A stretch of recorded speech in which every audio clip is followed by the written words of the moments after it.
Welcome back to the BA Podcast. It's C-Roc here in Las Colinas outside of Dallas. We are at the BA quarterly event, the fourth quarter 2025. And I'm here with my guy, Jerry Conti. Man, the guy's energy is amazing. And he and I are both jacked up on caffeine this morning. Yeah. So you're going to get a show today. What's up, Jerry? Thanks for coming, man. Thank you for having me. Appreciate man. it. This is awesome. Yeah, I love your energy, man. And I vibe with people that have high energy and you don't even need caffeine. Yeah, exactly. Thank you for that. I appreciate the compliment. Yeah, man. So how long have you been a member of BA? I've been a member of BA for 8 years now. Okay. 8 years. 8 years, yeah. And now we're partnered up with them on the West Coast, bringing BA to the West Coast. Awesome. And so that's like 32 events.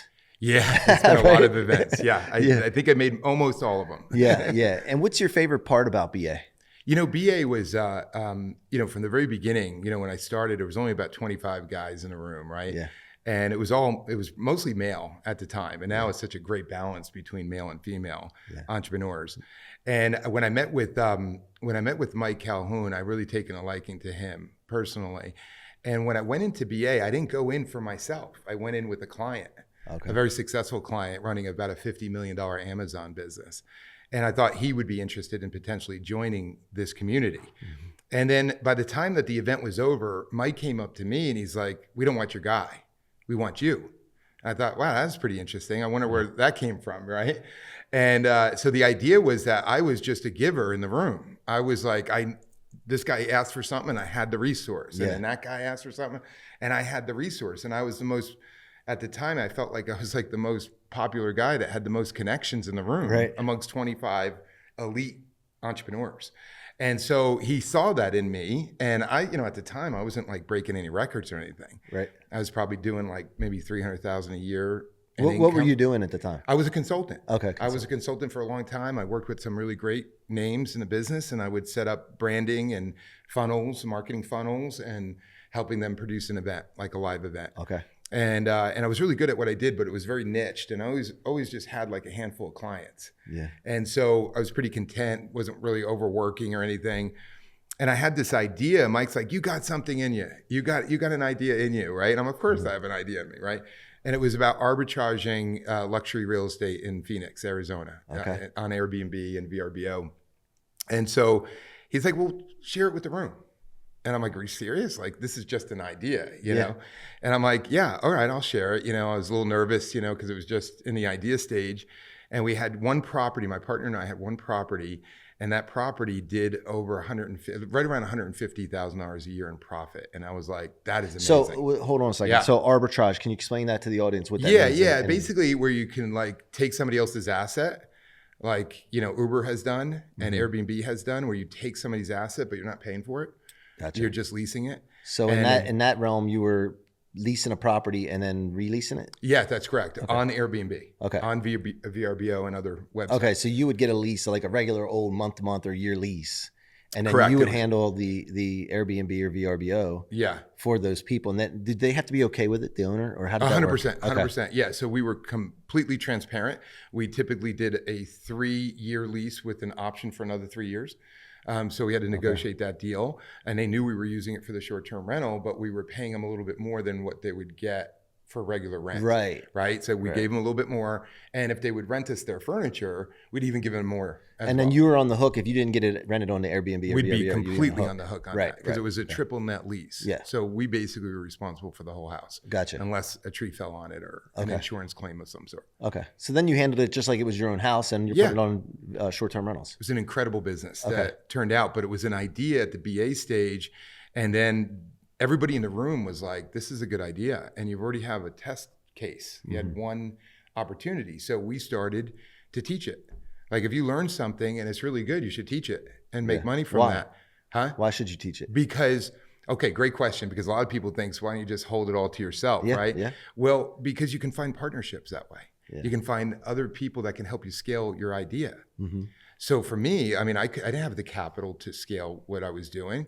I still needed the first month, the last month, and a security deposit to secure that transaction. And sometimes furniture wasn't available, and you had to furnish the house. And that was roughly on the houses that we were acquiring was between 50 and 100 grand. Yeah.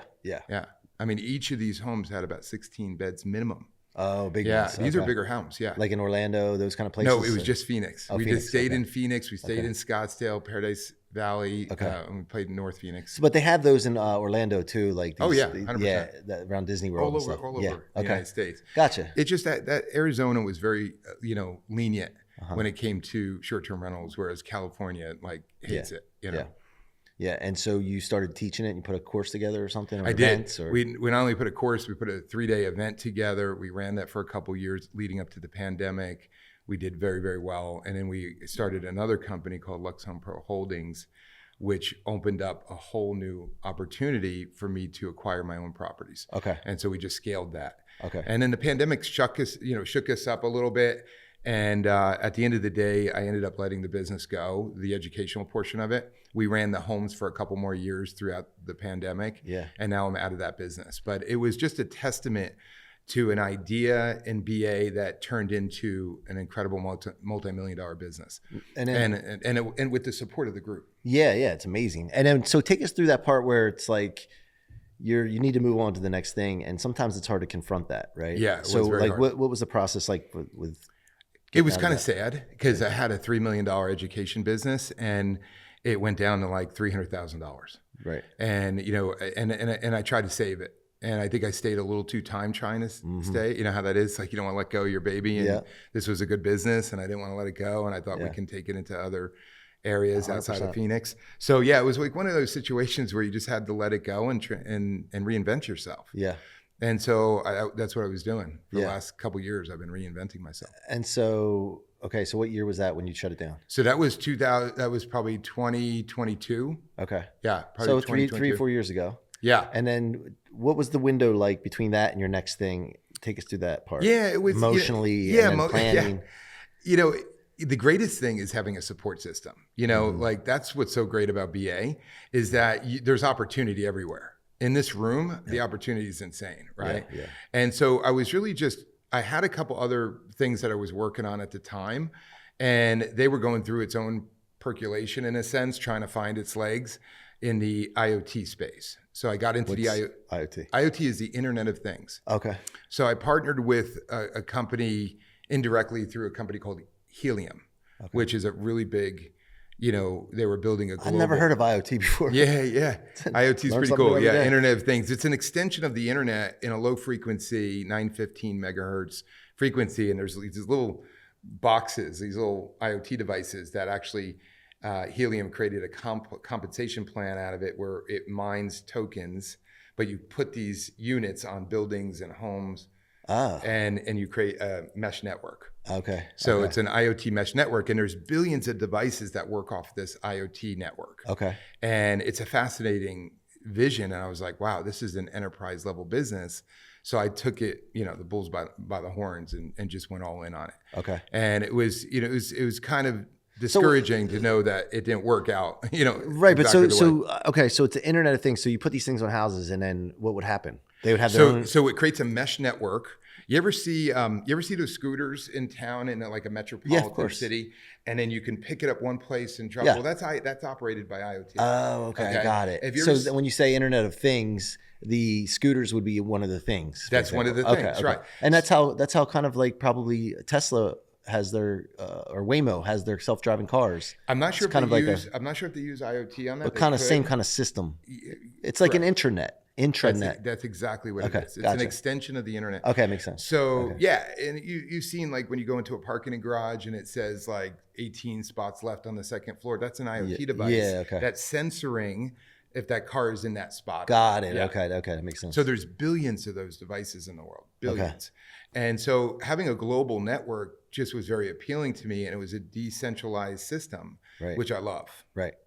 Okay. And then that didn't pan out. So what happened was we went out and we put up about 125 of these throughout the United States and in Mexico.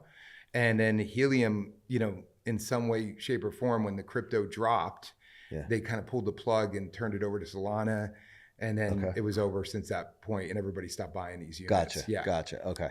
And then so that was going on, and then how did you get into doing what you're doing now? And what do you have going on now? Yeah, that's great. Thanks for asking.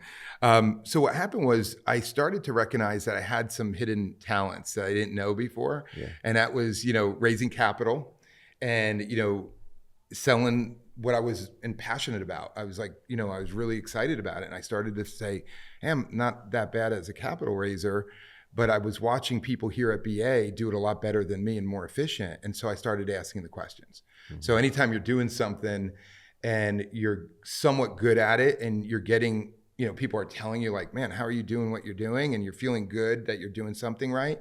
And then you look around and you see people doing like 10x or 20x or 100x more. Right. You're like, what am I doing wrong? Yeah. And so I wasn't feeling the way that people were approaching me about what I was doing. And so I said, well, maybe I just don't know enough in the space. And so I started to dive in. I met some people here at Board of Advisors. I figured, let me team up with some people that are really successful at capital raising. And there's some pretty cool people in this room. Of course. So that's what we did. I partnered up. I started Legacy Capital Professionals with a few partners. And then I brought in someone here at BA to open up the Visionary Growth Fund. Okay. Which is really cool. So were you raising capital for people at first, like for free, just to kind of get some things under your belt? I was raising it for myself. For yourself? Yeah, okay. for my projects. Okay, got it. Right. And then you saw that you were good at it. I was good at it. I had to a degree. You had to a ability. certain degree. Yeah.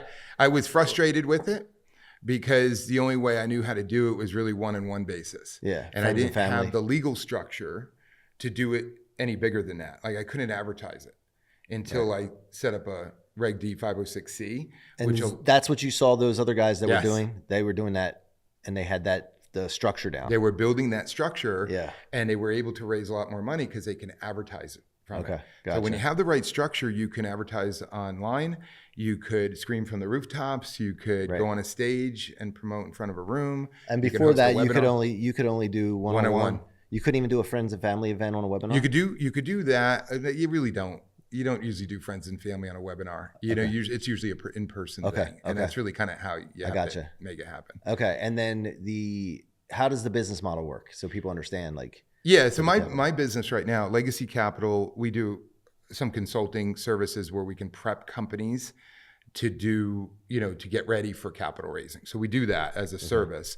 We also help, entrepreneurs and founders who have already raised money and that are ready for growth, ready to go into revenues, but they've already paid the price and they've already raised some capital. We have a unique strategy on how we use retail meta ads and social media to find accredited investors. Okay. So there's 24 million accredited investors in the United States, and they're mostly online. Is LinkedIn the best place?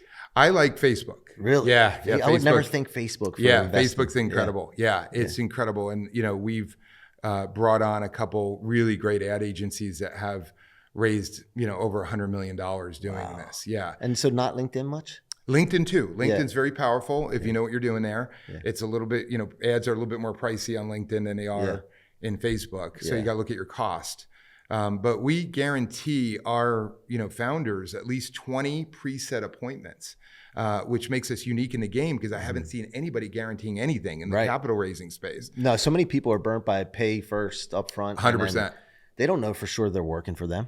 You know what I mean? And so I always think about that. Like, how can those companies last if they're not getting capital raised? So I brought in a strategic partner, Kyber, Jay Miller, my partner, who's just unbelievable at revenue modeling and CAC projections and all of what you need to do to look at financials to make sure that the company's solid and stable. So our due diligence process before we take on a client is intense. Right.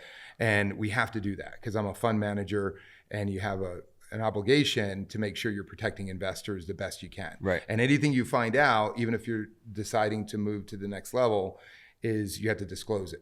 Right.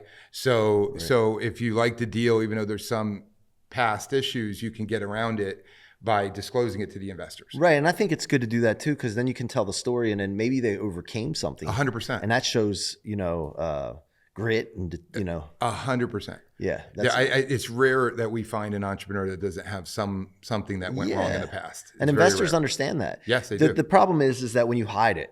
That's correct. Right? Or you try to BS your way out of it instead of saying, okay, here's what happens. Here's how I reacted after. And this is what came of it. And I think all investors have been through that. Exactly. So as we were finding clients that wanted us to work with us, originally we were offering up our services, and every time we would get on the phone with these founders, they were like, "Oh, I already done that." Or I spent 50 grand and it didn't work, or I spent 100 grand and it didn't work with these companies. And I was like, wow, there's a real problem in this industry. So Jay and I were looking at it saying, why don't we do something different? Why don't we help them raise a couple $100,000 very quickly within a month or two, and then maybe another couple hundred, or maybe $1 million, and then get them some cash so they're not so worried about what we charge, because we have a job, we have a job to do and a business to build as well, right? Right. So that's our strategy, but we do guarantee something, and that's 20 preset appointments. That's somebody going through a marketing funnel, watching a video, or reading a term sheet and understanding the deal before we ever get on the call. We verify accreditation and we verify liquidity. Okay. That they can invest in a deal within 7 days. Yeah, that makes sense. Yeah. And what about when people are going out to raise capital and they just they think they need $500,000, $1 million, but like a lot of the investors out there, family offices and things, like they don't get excited unless it's $5 million. That's correct. $10 million. Yeah.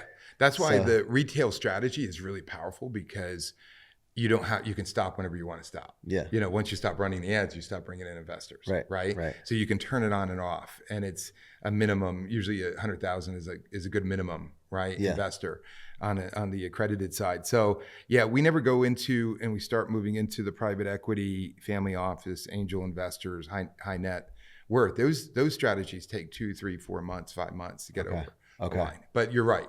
It's typically 5 million, 10 million, 20 million. Right. And it is important to prep yourself before taking on investment, because, I've taken classes at Wharton and on building a unicorn, right? And they talked about if you take on too much investment before you're ready, it's like putting a rocket ship on a grocery cart. Yeah, exactly. So the prep work that you guys do is very important. Yeah, the prep work is critical. Look, you can't really go to a family office or a private equity firm without your numbers. Yeah. And most founders don't know how to put numbers together. They have this idea, they have a vision. I'm guilty myself. Yeah. Right? Like, hey, I think we're going to do this. I think it's a snapshot in time, and it's based on what's going on at the moment, and you try to do your best as a founder. But all these, entities, these like family offices and private equity groups, they want third-party verification of the financials. Yep. So you need to certify your financials. Yep. That's what Kyber does. Okay, got it. And then also the scalability of the idea that serves the product. Scalability's got to be there. Yeah, exactly. How many founders do you run into that don't have a scalable company? Yeah, so we don't typically take them on if they don't, right? But do you run into it often? No, not really, because we're kind of attracting what we're putting out there. Okay. And we have a pizza franchise going into 500 Walmart stores. Wow. Deals like that. Yeah.